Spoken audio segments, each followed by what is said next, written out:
Bonsoir. Bonsoir Madame Chéribin. Merci d'avoir accepté notre invitation. Alors le syndicat UTG qui tire la sonnette d'alarme, pour le syndicat il y a véritablement urgence. Que fait la CTG pour finalement mettre un terme à cette hémorragie en termes de protection? Alors la CTG n'a pas attendu le syndicat UTG pour entamer le rattrapage du déficit structurel que nous avons découvert en arrivant en janvier 2016 lorsque la CTG a été installée, ni pour réformer son système de protection de l'enfance. Et je suis fort étonnée que Madame Simonard de l'UTG monte au créneau, alors que récemment au CHSCT est passé justement le dossier qui réforme l'organisation de la protection de l'enfance et donc l'aide sociale à l'enfance, et qu'elle a voté contre, l'UTG a voté contre la cellule d'accompagnement que nous mettons en place pour justement aider les assistantes familiales qui sont confrontées à des cas de plus en plus difficiles. Donc nous sommes en marche, nous depuis le départ, puisque ce n'est pas moins de 12 millions d'euros qui ont été inscrits dès le départ dans la programmation pluriannuelle d'investissement de la collectivité. Nous avons pour projet de la construction d'une maison d'enfants à caractère social et d'un centre maternel à Saint-Laurent-du-Maroni, d'un foyer départemental qui nous manque cruellement sur Cayenne et également d'un centre maternel.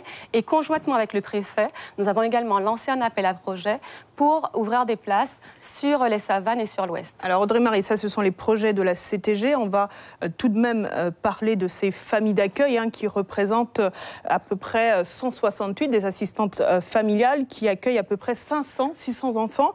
C'est vrai qu'en moyenne, elles reçoivent beaucoup plus d'enfants que ce que prévoit finalement la loi. Le compte n'y est pas. Que faire? Que faire? Alors, dès le départ, nous avons procédé régulièrement à des recrutements, mais c'est vrai que l'objectif premier de la CTG est d'abolir l'accueil en surnombre. C'est la raison pour laquelle je vous parlais de cet appel à projet, notamment, qu'on a avec le préfet pour offrir davantage de places d'accueil.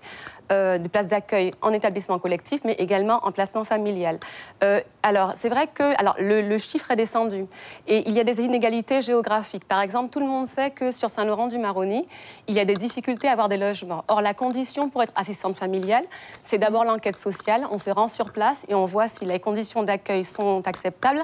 C'est l'enquête psychologique également. Donc, nous avons des candidats. Maintenant, nous sommes confrontés, comme l'Éducation nationale, comme d'autres partenaires, à l'absence de logements sur l'Ouest et sur l'Est également. C'est donc la raison pour laquelle nous allons mettre en place ce foyer, cette maison d'enfants à caractère social, et que nous avons cet appel à projet conjointement avec le préfet. Alors Audrey-Marie, la protection de l'enfance passe également par ces professionnels du terrain. En 2015, justement, ce fameux rapport de laboratoire départemental soulignait la détresse du personnel, manque d'assistantes sociales, manque de médecins également dans la PMI. Où on en est concrètement?